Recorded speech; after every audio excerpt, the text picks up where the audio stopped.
Antes de começarmos essa aula, eu quero começar com uma pergunta sincera para você.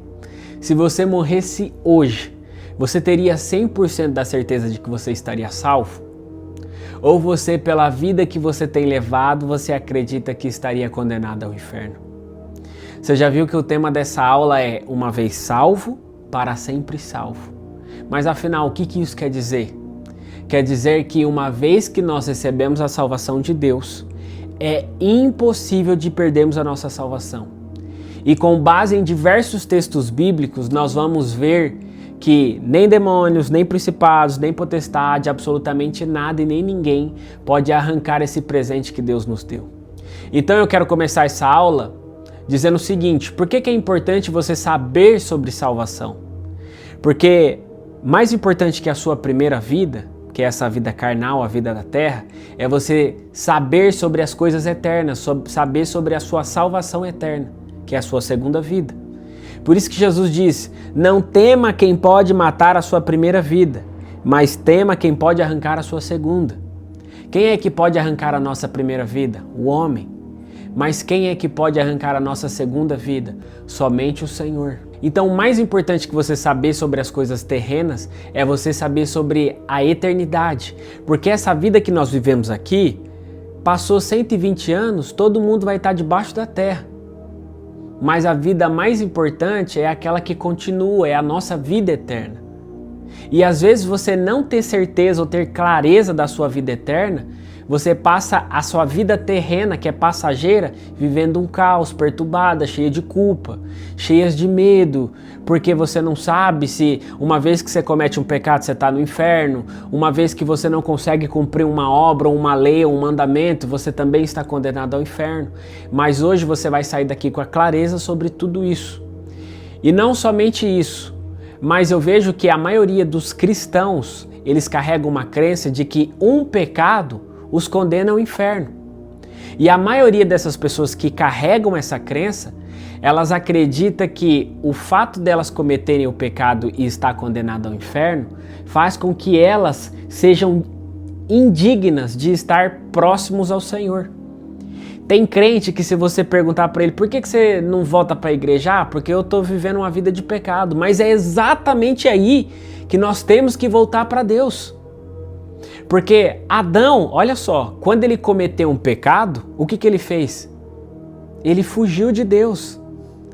Fugir de Deus sempre vai ser pior. Você tem que entender que o Senhor não veio para quem está bem, Ele veio para quem está doente, Ele veio para quem está cheio de pecado, cheio de imundícia, cheio de erro.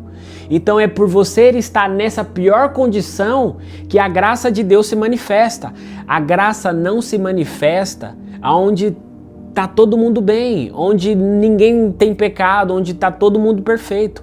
A graça só se manifesta aos miseráveis, somente a nós, que carregamos o pecado e precisamos da misericórdia e do perdão de Deus. Então, quando Adão comete o pecado, ele foge, mas quando Deus se aproxima, ele recebe a graça. Por isso que Deus os veste com pele de animal, sacrificando o animal. E quando ele sacrifica o animal, a palavra fala que é através do derramamento de sangue que nós somos salvos, que nós recebemos a graça de Deus.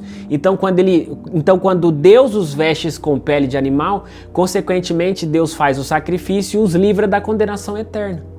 E outro terceiro ponto é que você ter essa certeza da sua salvação não só te tira da culpa, não só te tira de uma condenação, não só te faz viver em menos pecados, mas principalmente você passa a parar de correr atrás de salvação e começa a fazer aquilo que o Senhor te chamou, que é cumprir o seu propósito, que é construir as obras que Ele já preparou para você antes da fundação do mundo. Para quê? Para que você ande, para que você caminhe nela.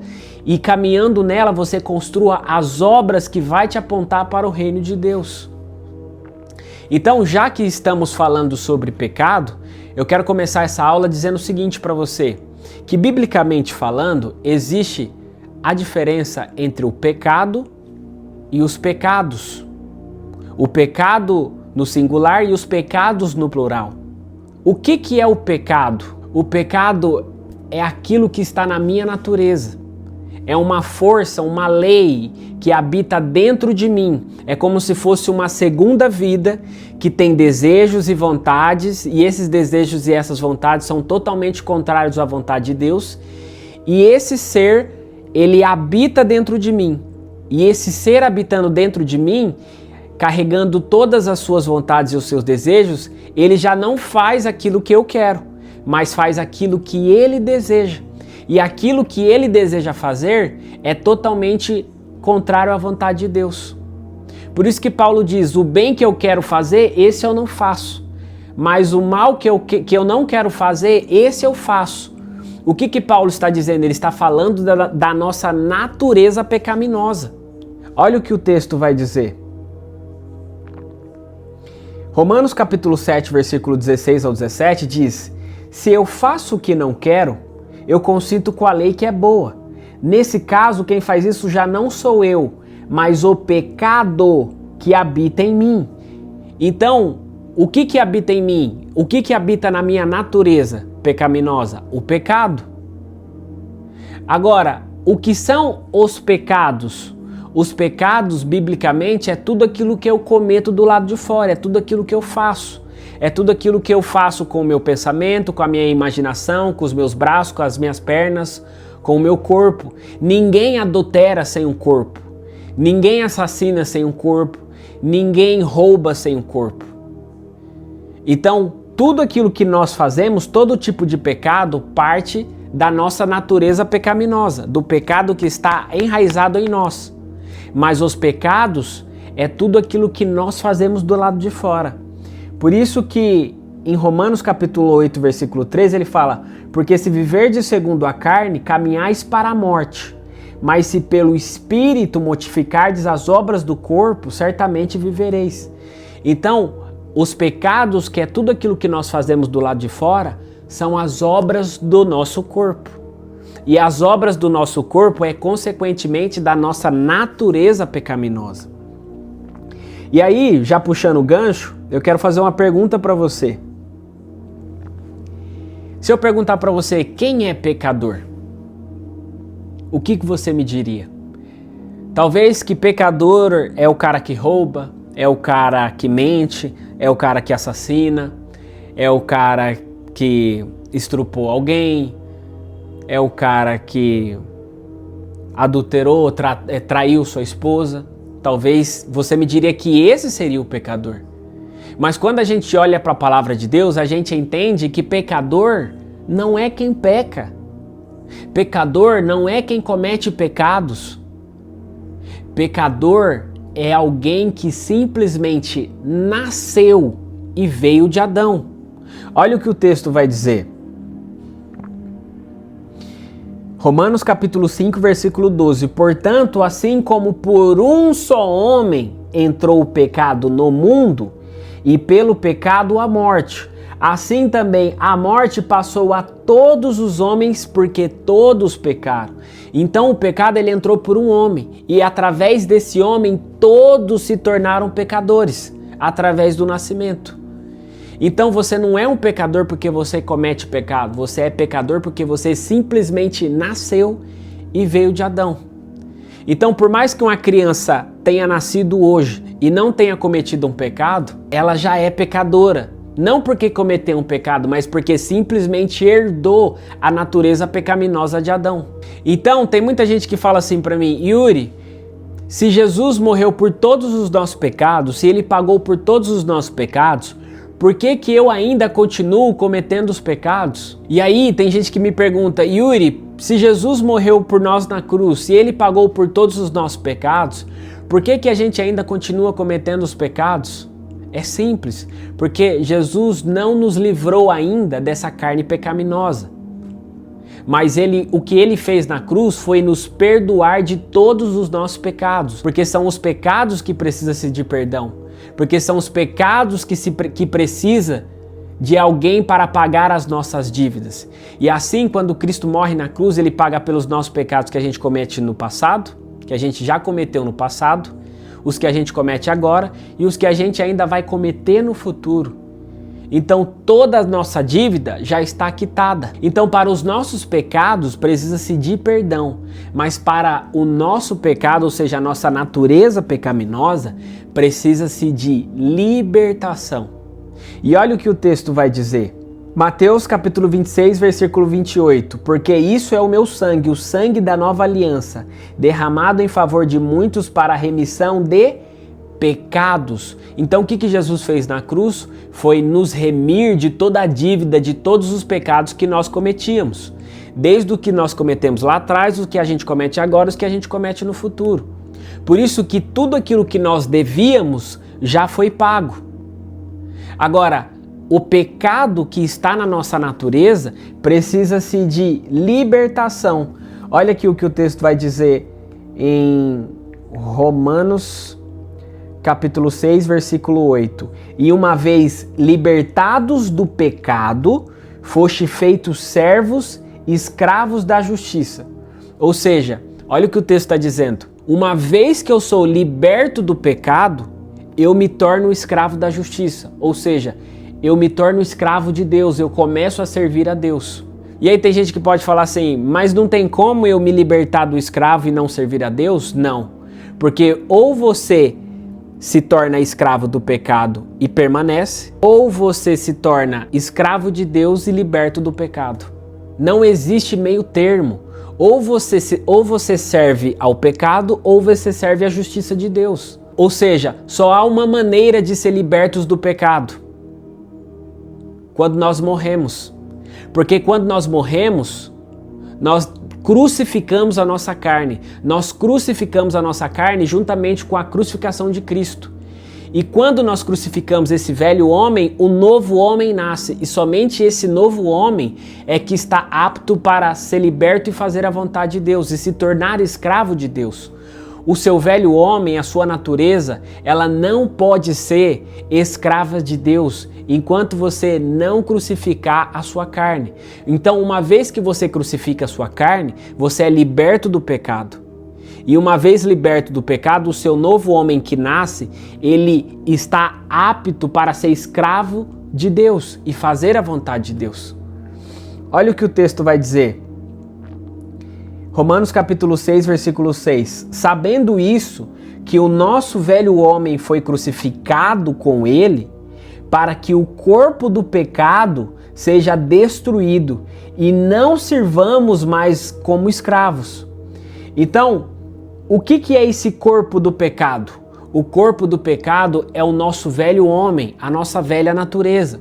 O problema é que tem gente que aceitou o Senhor, recebeu Jesus como Senhor, se batizou, mas nunca nasceu de novo. Por quê? Porque nunca morreu para si mesmo.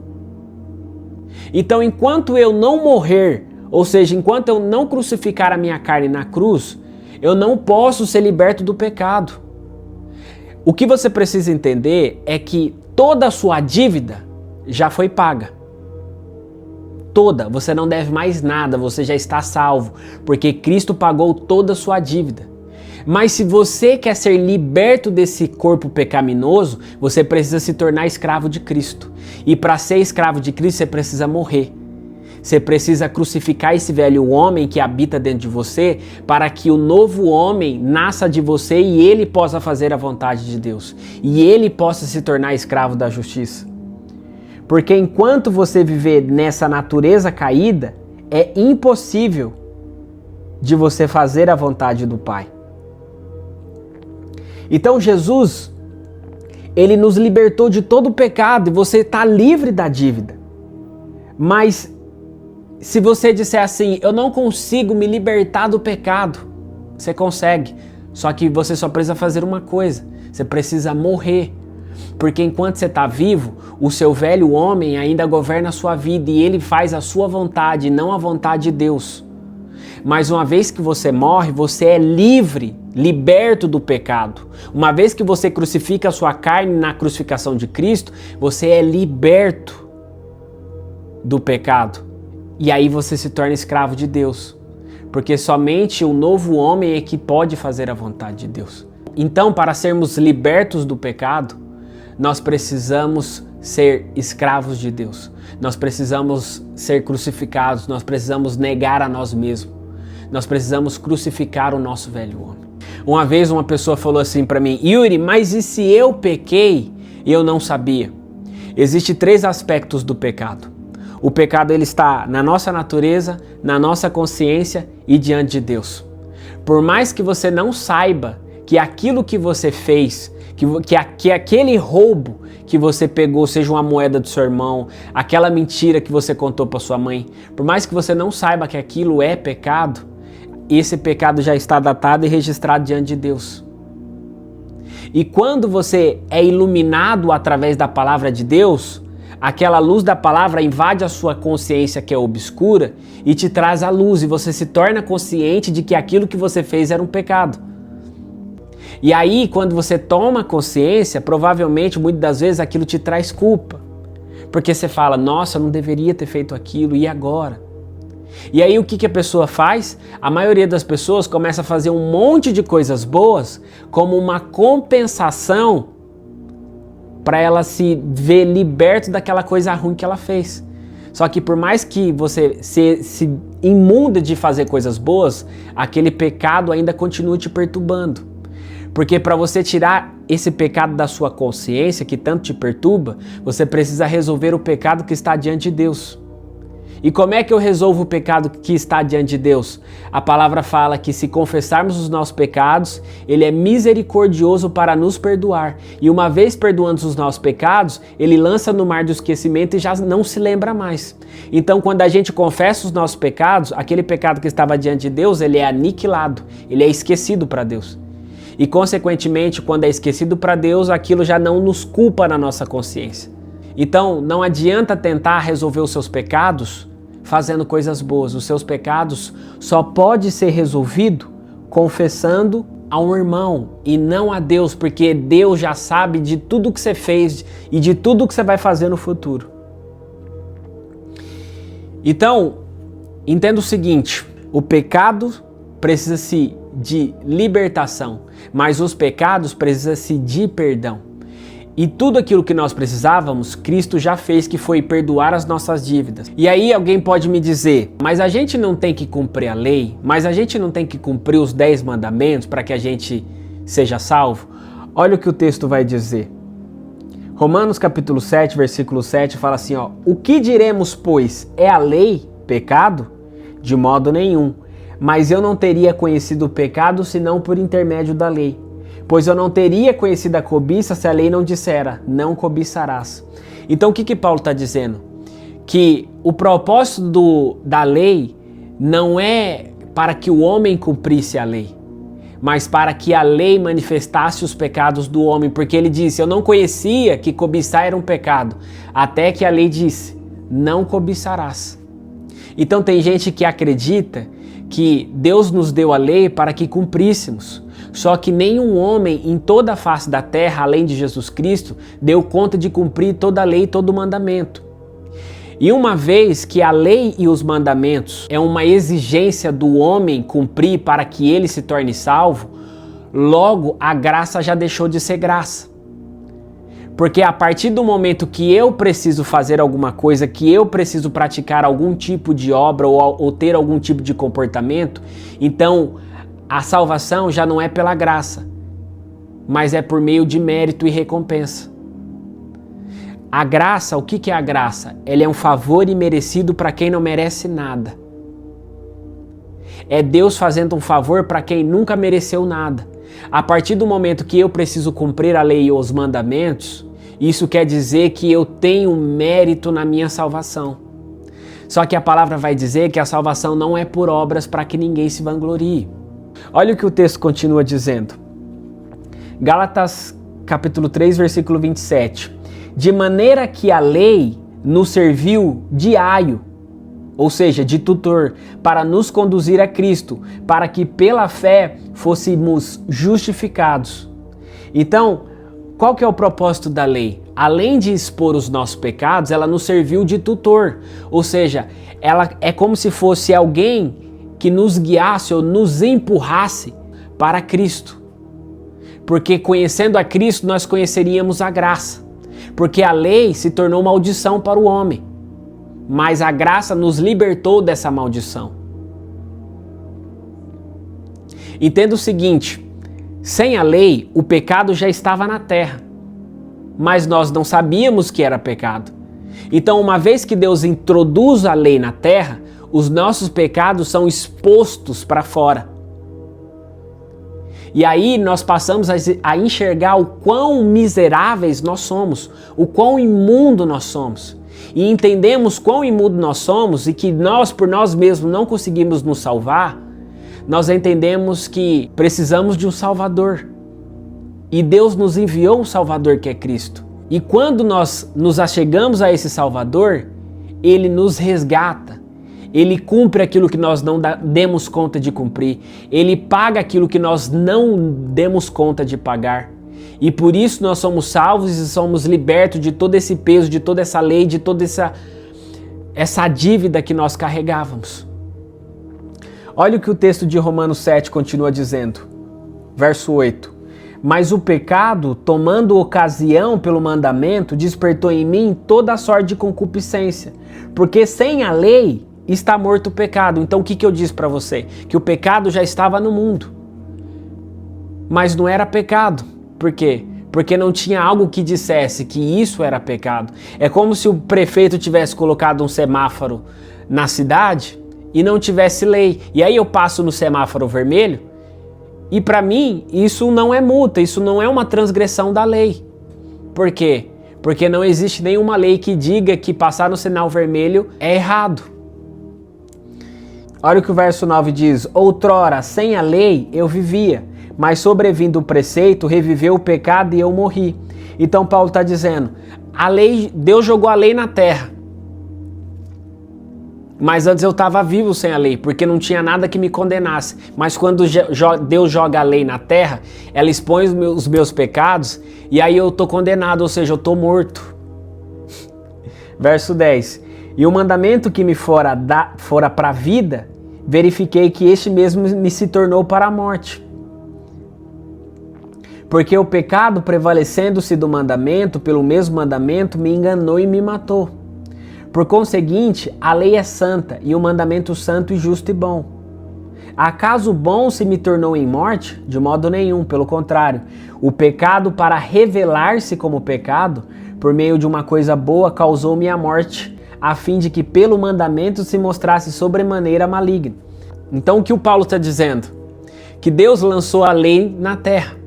Só que o problema é a lei? Não. A lei é santa, é boa, é perfeita. O problema não é a lei. O problema somos nós, que carregamos todo esse monte de imundícia de pecado.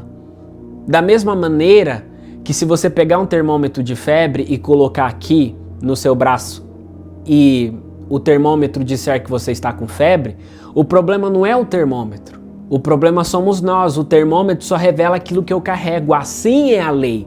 A lei veio apenas para manifestar aquilo que eu sempre carreguei, só que eu não sabia. Então o propósito da lei não foi para que o homem a cumprisse, mas foi para que os pecados dos homens fossem expostos, para que expondo essa imundícia o homem entendesse que ele era um miserável e sendo miserável buscasse a Deus.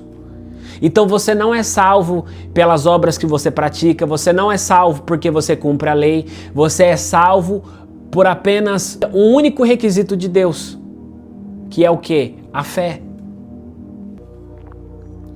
Então todas as vezes que você começa a acreditar ou pensar que você é salvo por conta das suas obras, você está jogando a crucificação de Cristo no lixo.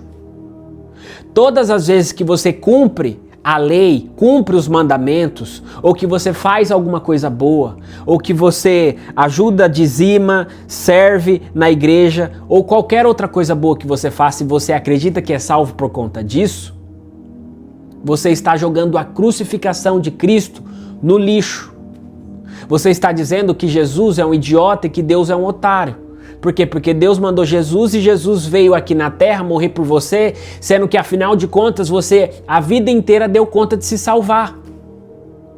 Se você daria conta de se salvar e morrer sem nenhum tipo de pecado, o que Jesus veio fazer aqui? Ele veio passear, ele veio perder tempo. Olha o que o texto vai dizer. Gálatas capítulo 2, versículo 21. Paulo está dizendo, eu não anulo a graça de Deus, pois se a justiça é mediante a lei, segue-se que Cristo morreu em vão. Então, quando que eu passo a anular a graça de Deus, a crucificação de Cristo? Quando eu começo a me justificar pelo que eu faço. Romanos capítulo 3, verso 19 ao 20, vai dizer, sabemos que tudo o que a lei diz, aos que vivem na lei o diz, para que se cale toda a boca e todo mundo seja culpável perante Deus. Então, o que o texto está dizendo? Que todos aqueles que se justificam pela lei, que todos aqueles que se justificam por aquilo que eles fazem, num certo dia a lei vai estar diante de Deus, isso é uma metáfora, e ela vai dizer para todos aqueles que falam, eu sou salvo porque eu fiz isso, porque eu ajudei, porque eu servi, porque eu cumpri a lei, porque eu cumpri os mandamentos, a lei vai falar assim para você, ó, cala a boca.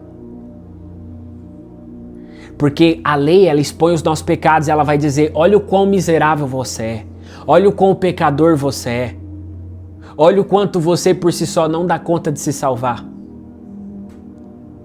Então todos aqueles que vivem na lei, um dia vai ter as suas próprias bocas caladas, porque essas pessoas acham que são salvos por aquilo que elas fazem, acham que são salvos por cumprir a lei e os mandamentos. Olha o que o verso 20 continua dizendo, visto que ninguém será justificado diante dele por obras da lei. Eu não preciso nem te explicar esse texto. Olha, vou repetir. Ninguém será justificado diante dele por obras da lei, em razão de que pela lei vem o pleno conhecimento do pecado. Então a lei me trouxe consciência de que aquele monte de merda que eu faço é pecado. E eu não vim, a lei não veio para que eu cumprisse, a lei veio para manifestar a imundícia que eu sou. Num certo dia, o jovem rico chegou para Jesus e ele falou assim, Senhor, como é que eu faço para herdar a vida eterna? Aí Jesus, conhecendo o religioso, o fariseu que ele era, Jesus disse para ele, cumpra toda a lei e os mandamentos. Ué, Yuri, você não acabou de falar que a salvação não é pela lei? Calma, Jesus disse para o religioso, porque Jesus trata cada um no seu indivíduo, individualmente. Jesus disse, cumpra toda a lei e os mandamentos. Você não é o bonzão? Porque Jesus já conhecia o coração dele. Aí ele falou assim, eu já faço isso desde a minha mocidade. Então Jesus disse, então vamos pôr a prova. Já que você faz isso desde a sua mocidade, tá fácil para você. Vamos fazer o primeiro teste. Você vai pegar tudo que você tem, você vai vender e vai dar aos pobres. Aí a palavra fala que ele murchou como uma flor e foi embora, triste. Agora eu te pergunto, como que ele cumpriu toda a lei e os mandamentos se ele acabou de quebrar o primeiro mandamento, que é amar a Deus sobre todas as coisas, ele foi amar o dinheiro? Então, entenda que Jesus não estava dizendo que nós temos que guardar a lei, cumprir a lei e os mandamentos. Ele estava tratando um problema individual de um religioso, de um fariseu, que acha que é salvo por aquilo que faz. Então, a lei pode nos salvar? Não. As nossas obras? Também não. E os mandamentos? Também não. Então, o que realmente nos salva, Yuri? Eu vou te explicar. Efésios capítulo 2, versículo do 8 ao 9 diz, porque pela graça sois salvos, mediante a fé. E isso não vem de vós. É dom de Deus. A palavra dom significa presente. Então ele está dizendo, não vem de vós, não vem de mim nem de você. É presente de Deus. Não de obras, para que ninguém se glorie. Se você é um fariseu, um religioso, esse texto é o mais claro possível, não é nenhuma interpretação do texto, é o próprio texto sendo explicado. Somos, pela graça, salvos, mediante a fé. Então o que nos salva? A fé. Yuri, mas eu não tenho que cumprir a lei? Eu não tenho que cumprir eu tenho que cumprir a lei? Olha o que o texto vai dizer, o texto anterior que a gente já leu. Ninguém será justificado diante dele por obras da lei. Então não tem que cumprir a lei. Yuri, tem que ser pelas obras? Não de obras para que ninguém se glorie. Efésios capítulo 2, versículo 9. Então não é nem pelo que eu faço, nem porque eu cumpro a lei, nem porque eu sou obediente, não é porque eu sirvo na igreja, não é por absolutamente de nada que eu faço. É por um simples ato de fé que eu tive que Jesus morreu e ressuscitou dentre os mortos. Romanos capítulo 10, versículo do 9 ao 10. Se com a sua boca confessares Jesus como Senhor e em teu coração creres que Deus o ressuscitou dentre os mortos, será salvo. Então, qual é o requisito aqui para ser salvo? Confessar com a minha boca que Jesus como Senhor. O requisito aqui é guardar as obras? O requisito aqui é cumprir a lei? Não. O requisito é confesse com a sua boca que Jesus é Senhor. E creia que Deus os ressuscitou dentre os mortos. E você vai ser salvo. Verso 10. Porque com o coração se crê para a justiça e com a boca se confessa a respeito da salvação. João capítulo 3, mais um texto, verso 16 ao 18. Porque Deus amou o mundo de tal maneira que deu seu Filho unigênito, para que todo o que nele crê não pereça, mas tenha vida eterna. Então, qual que é o requisito aqui para ser salvo? Crer. Então, o requisito para ser salvo sempre vai estar ligado a crer, a confessar com a boca, mas nunca pelas obras, nunca pelo cumprimento da lei, nunca por absolutamente de nada que nós façamos. Verso 17. Porquanto Deus enviou o seu Filho ao mundo, não para que julgasse o mundo, mas para que o mundo fosse salvo por ele. Tá todo mundo na merda. Jesus não veio aqui para te condenar ainda mais, se você já está condenado por tanto de merda que você carrega. Ele veio aqui para pegar você, exatamente um condenado, um imundo, para te tirar desse lugar. Então ele não veio para quem tá bonzinho, já tá bem resolvido, os perfeitinhos já podem subir para o céu. Ele veio para aqueles que realmente precisam de ajuda. Verso 18, quem nele crê não é julgado. Então presta atenção, quem aqui que não é julgado? Quem crê. O que não crê já está julgado. Então quem é que está julgado? O que não crê. Porquanto não crê no nome do unigênito do Filho de Deus. Então, o único requisito aqui para sermos salvos não é obras, não é a lei, não é porque eu sou bonzinho, não é porque eu sirvo na igreja, não é porque eu dou dízimo, eu oferto, não é por absolutamente de nada do que eu faço. É simplesmente porque eu criei no nome de Deus. Então, uma vez que nós somos salvos, a palavra fala que nós somos introduzidos no corpo. Então, individualmente somos membros e reunidos somos um corpo. Então, quando cremos, somos introduzidos no corpo de Cristo. 1 Coríntios capítulo 12, verso 27 fala: vós sois corpos de Cristo e individualmente membros desse corpo. Então, uma vez que nós somos introduzidos nesse corpo, nós não podemos ser retirados, removidos do corpo de Cristo. Porque a palavra vai dizer que Cristo, um dia, ele vai ter que apresentar esse corpo glorioso, sem mácula, sem mancha e sem defeito diante de Deus.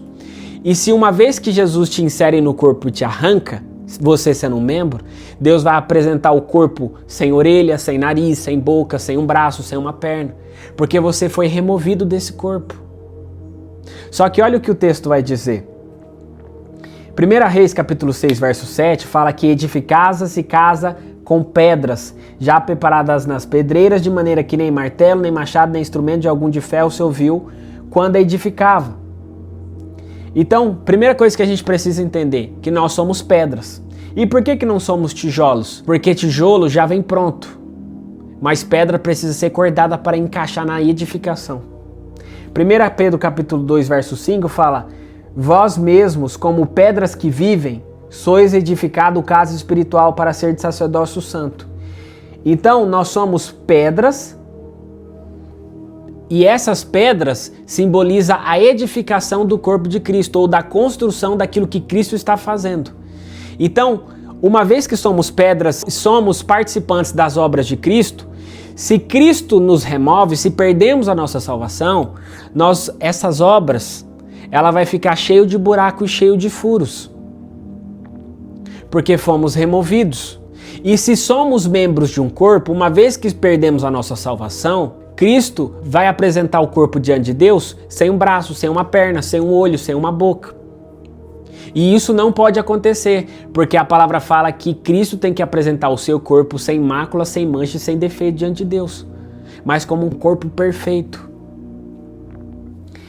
Efésios capítulo 5, verso 25. Marido, ama sua mulher como Cristo também amou a igreja e se entregou por ela, para que a santificado, tendo-a purificado por meio da lavagem da água pela palavra, para a apresentar a si mesmo igreja gloriosa, sem mácula, nem ruga, nem coisa semelhante, porém santa e sem defeito. Então, uma vez que somos pedras e estamos edificados nas obras de Cristo, não podemos ser removidos, porque seria uma edificação com muitos defeitos. Se somos membros do corpo de Cristo, não podemos perder a nossa salvação, senão Cristo vai apresentar esse corpo diante de Deus cheios de defeito, e isso não pode acontecer. Então, uma vez que você se torna filho de Deus, diferente dos religiosos, Deus não te descarta, Ele te trata. Efésios capítulo 1, verso 13 diz: em quem também vós, depois que ouvistes a palavra da verdade, o evangelho da vossa salvação, tendo nele também crido, fostes selados com o Santo Espírito da promessa, o qual é o penhor da nossa herança, até o resgate da sua propriedade em louvor da sua glória. Então, uma vez que nós cremos em Cristo, Deus nos sela com o selo de propriedade. E interessante que a palavra vai dizer, no verso 14, que o Espírito Santo que Ele nos selou e que Ele nos deixou em nós é o penhor da nossa herança. O que é o penhor?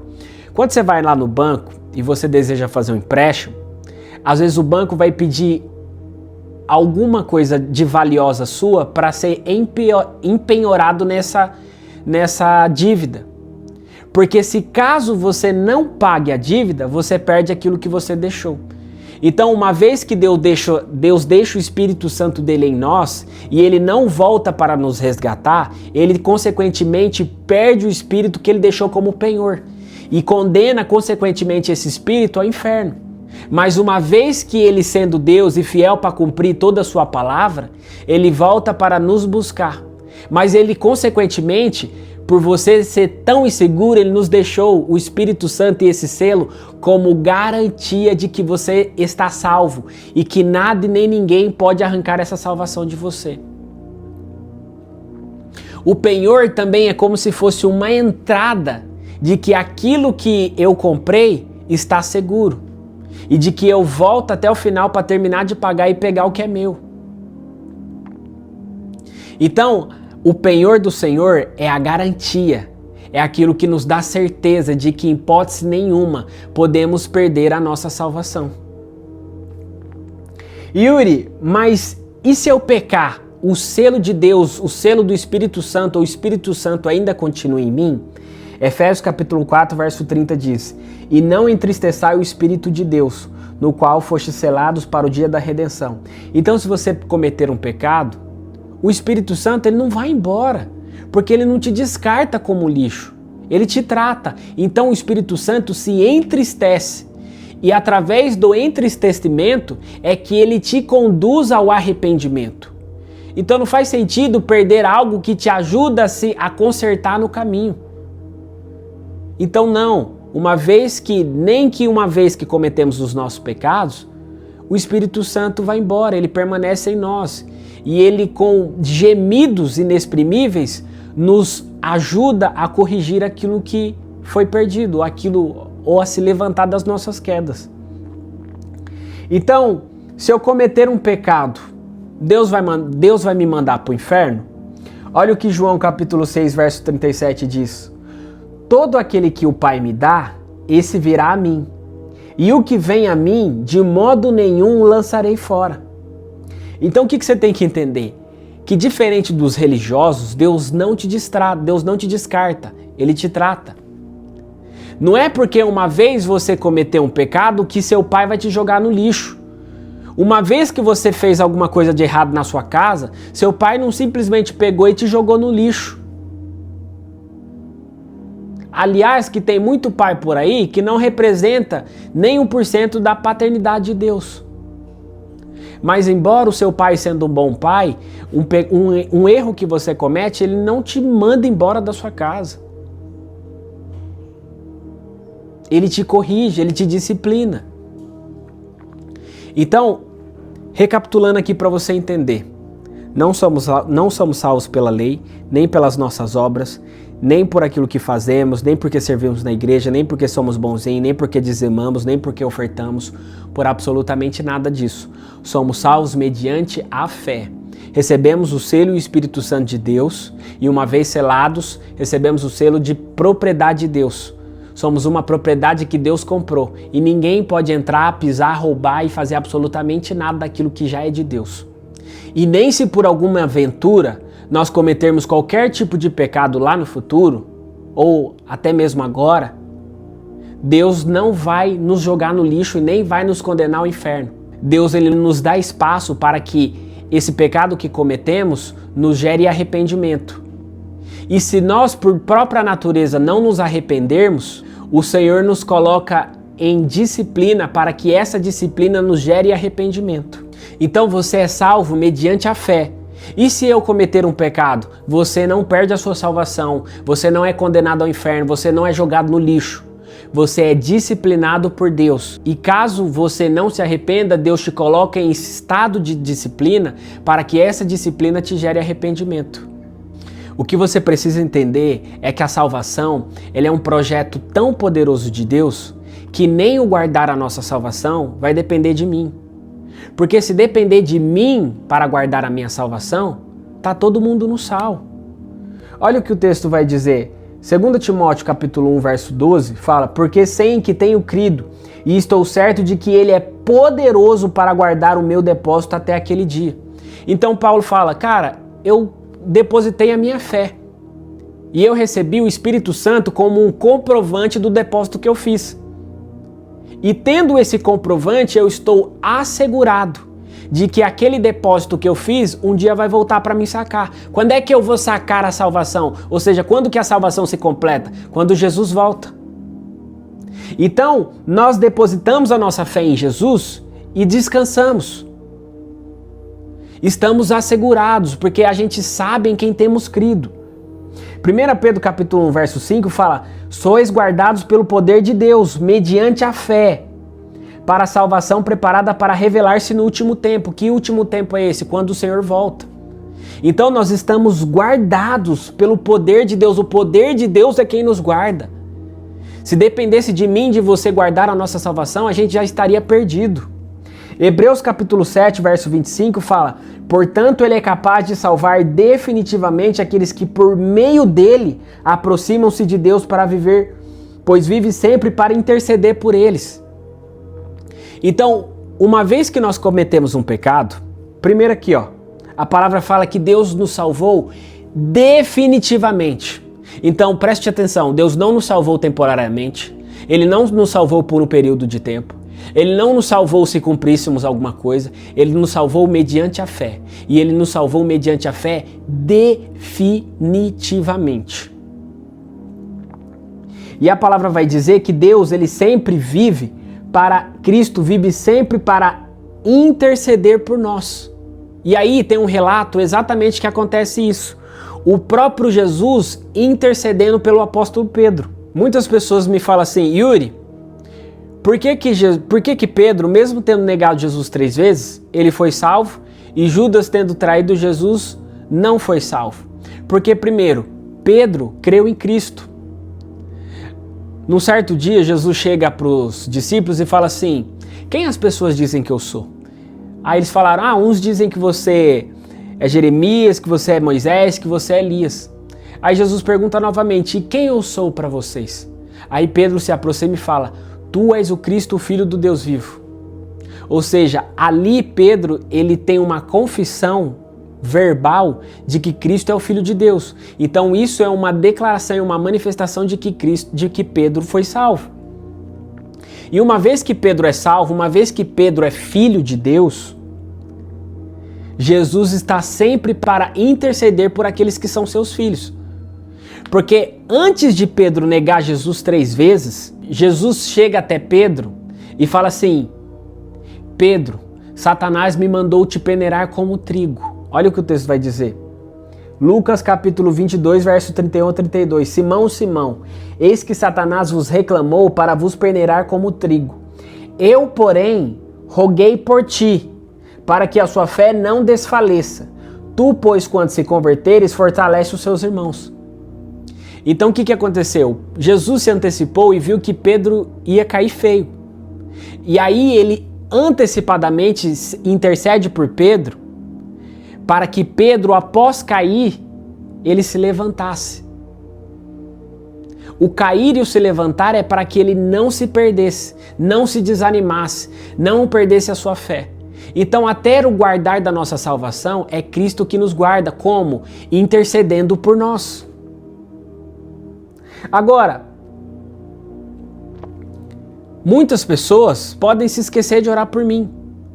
A minha esposa pode se esquecer de orar por mim, meu pastor, minha mãe, minhas irmãs, meus parentes, todo mundo.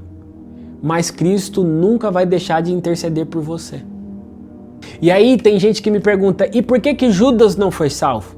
Porque Judas nunca creu que Jesus era o Filho de Deus. E não sendo filho de Deus, Jesus não pode interceder por ele, porque Deus só intercede por aqueles que são seus filhos. João capítulo 17, verso 9 ao 10. É por eles que eu rogo. Eles quem? Os filhos. Não rogo pelo mundo, mas por aqueles que me deste, porque são teus. Ora, todas as minhas coisas são tuas e as tuas coisas são minhas, e nele eu sou glorificado. Então Jesus só pode interceder por aqueles que são filhos. Aqueles que não são filhos não podem ter a intercessão de Jesus. Então, entenda o seguinte, ninguém pode arrancar a nossa salvação. E nós, em hipótese nenhuma, podemos perder a nossa salvação, porque até o guardar, até o proteger da nossa salvação, vem de Cristo. João capítulo 10, verso 28 ao 30 fala: eu lhes dou a vida eterna. Quem é que dá a vida eterna? Jesus. Não é as suas obras, nem o seu comportamento, nem o cumprimento da sua lei, nem dos mandamentos. Então quem é que dá a vida? Jesus. Jamais perecerão, e ninguém as arrebatará da minha mão. Aquilo que meu Pai me deu é maior do que tudo, e da mão do Pai ninguém pode arrebatar. Eu e o Pai somos um. A palavra ninguém aqui no original significa nenhuma coisa criada. Ou seja, nem demônios, nem potestades, nem principados, nem seu pastor, nem a religião, absolutamente nada e nem ninguém pode nos arrancar das mãos do Senhor. Uma vez, quando Davi ele cometeu um pecado assombroso, que foi colocar o seu servo na linha de frente, ou seja, matar o seu servo para ficar com a esposa do servo e ainda ter um filho com ela, ele cometeu, além de um assassinato, ele foi talarico, roubou a mulher do cara. Então isso aqui hoje é um absurdo, não só para os homens, mas como para Deus. E aí depois, Davi arrependido, ele faz uma oração, lá no Salmo 51, verso 12. Ele fala assim, ó: Senhor, restitui-me a alegria da tua salvação. Então ele ora não pedindo a salvação porque ele cometeu um pecado, mas para Deus trazer novamente aquela alegria que ele tinha em saber que era salvo. Então, Davi não pede a salvação porque cometeu um pecado, ele pede para Deus a alegria, porque é uma alegria para nós termos a certeza de que somos salvos. É uma alegria que ninguém, nada pode arrancar a nossa salvação. Yuri, mas e se eu pecar no futuro? Hebreus capítulo 10, verso 10. Nessa vontade é que temos sido santificados, mediante a oferta do corpo de Jesus Cristo, uma vez por todas. Então, a oferta do corpo de Cristo, ela foi feita uma vez por todas. O que isso quer dizer? Que Jesus morreu pelos pecados que a gente cometeu no passado, que a gente comete agora e que a gente ainda vai cometer no futuro. Antigamente, crucificavam um cordeiro por conta de um pecado cometido. Depois que o cara cometesse novos pecados, ele precisaria crucificar outro cordeiro. Só que Jesus, ele é um cordeiro que morreu uma vez por todas. Ele é o cordeiro que morreu uma vez por todas.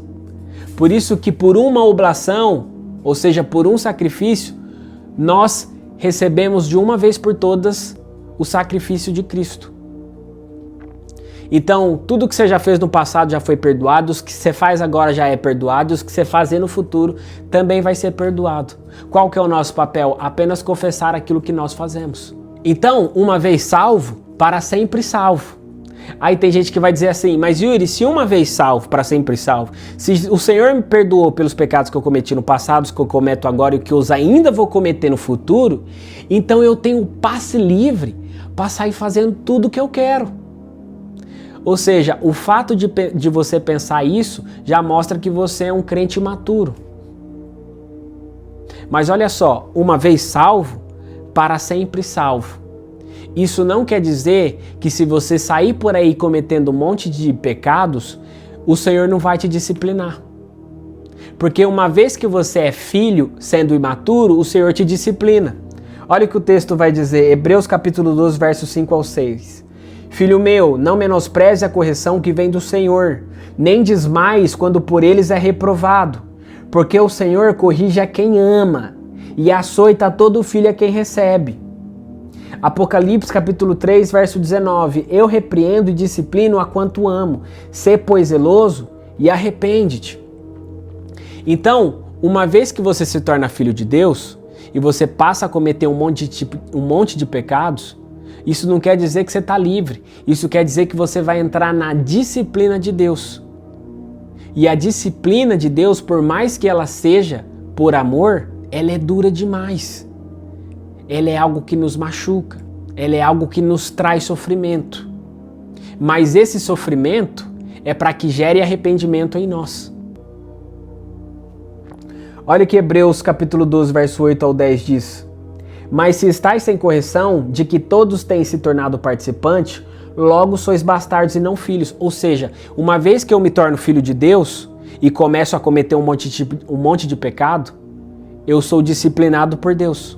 Mas uma vez que eu falo que sou filho de Deus e estou pecando, e estou pecando, e estou pecando, e nada acontece comigo, isso quer dizer que você nunca foi filho, porque Deus não corrige aqueles que são do mundo, mas aqueles que são filhos.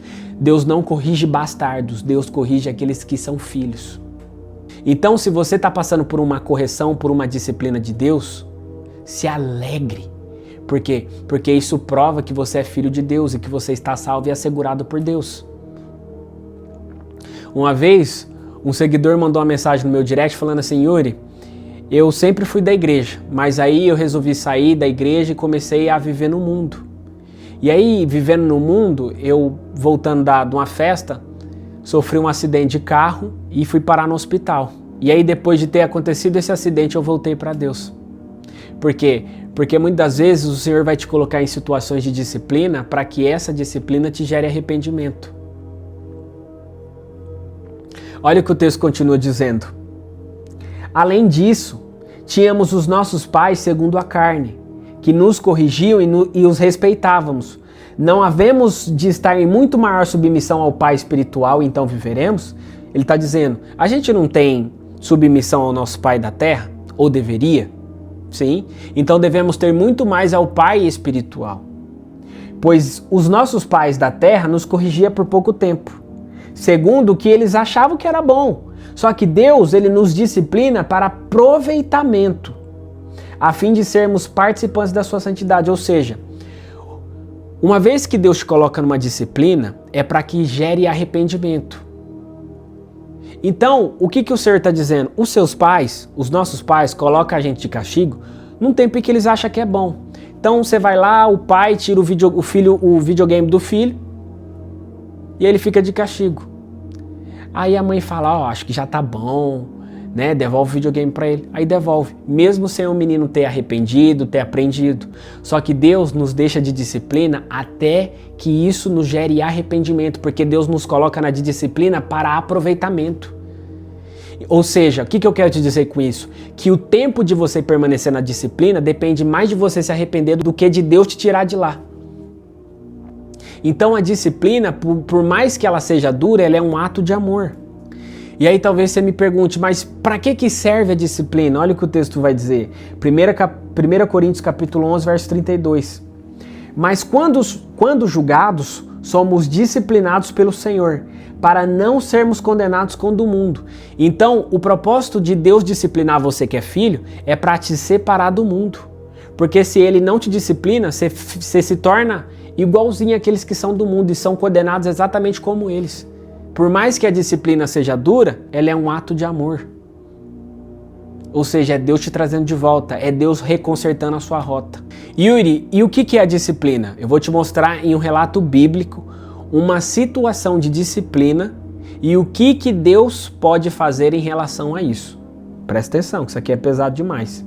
1 Coríntios capítulo 5, verso do 1 ao 5 fala: geralmente se ouve que há entre vós imoralidade e imoralidade tal, como nem mesmo entre os gentios, isso é, haver quem se atreva a possuir a mulher de seu próprio pai. Ou seja, esse cara estava tendo relacionamento com a madrasta dele. E nem os gentios naquela época cometiam esse tipo de pecado. E contudo, verso 2, andais vós ensordecidos e não chegastes a lamentar, para que fosse tirado do vosso meio quem tamanho traje praticou essas coisas? Eu, na verdade, ainda que ausente em pessoas, mas presente em espírito, já sentenciei como se tivesse presente, que o autor que praticou essa infâmia seja em nome do Senhor Jesus reunido vós e o meu espírito, com o poder de Jesus, nosso Senhor, entregue a Satanás para a destruição da carne, a fim de que o espírito seja salvo no dia do Senhor Jesus. Então olha o que aconteceu. O cara estava tendo relação sexual com a madrasta dele. E nem um gentil naquela época cometia esse tipo de pecado. E aí Paulo, sendo um homem de Deus maduro e tendo entendimento e discernimento da palavra, ele pega esse homem e entrega esse homem a Satanás. Por quê? Porque ele vê que uma pessoa que comete um tipo de pecado como esse, e provavelmente esse homem não estava tendo arrependimento, ele entrega esse homem nas mãos de Satanás para que Satanás destrua a carne desse homem. Para quê? Para que o espírito seja salvo. Então, muitas das vezes, Deus vai te matar, se preciso for, para que o seu espírito seja salvo. E a destruição dessa carne, muitas das vezes, é um sofrimento, tanto no físico, emocionalmente ou espiritualmente. Ou seja, você pode sofrer um acidente, pode ficar enfermo, você pode ficar com a depressão, você pode ficar com algum problema nas suas emoções, ou seja, algum tipo de sofrimento que te gere arrependimento. Para quê? Para que o seu espírito seja salvo. Então, não brinque com o pecado, porque Deus, sendo seu pai, ele vai te disciplinar e se preciso for, ele vai te matar para que você seja salvo. Então, irmãos, eu encerro esse vídeo dizendo uma coisa para você. Uma vez salvo, para sempre salvo. Ninguém e nada pode arrancar a salvação de você. Porém, isso não quer dizer que você pode viver cometendo um monte de pecados. Porque todos os pecados que você comete, caso você naturalmente não se arrependa, Deus vai te pôr em uma disciplina. E essa disciplina, muitas das vezes, se Deus precisar, Ele vai até te matar, ou por uma doença, ou te deixar enfermo, para que essa disciplina te gere arrependimento e o seu espírito seja salvo, preservado até o fim. Então, uma vez salvo, para sempre salvo. Mas não se esqueça que existe a disciplina de Deus. Se isso trouxe uma libertação para você, compartilhe essa aula com mais 5 pessoas, deixa aqui seu comentário, curte, vamos espalhar essa mensagem. E nós estamos numa série de aulas, onde a próxima aula que nós postarmos aqui, que nós vamos falar sobre a diferença da salvação e do reino, é uma continuação dessa aula que nós vemos aqui hoje. Então tamo junto, até a próxima aula e deixa seu comentário aqui, se inscreve no canal e Deus abençoe sua vida. Tamo junto.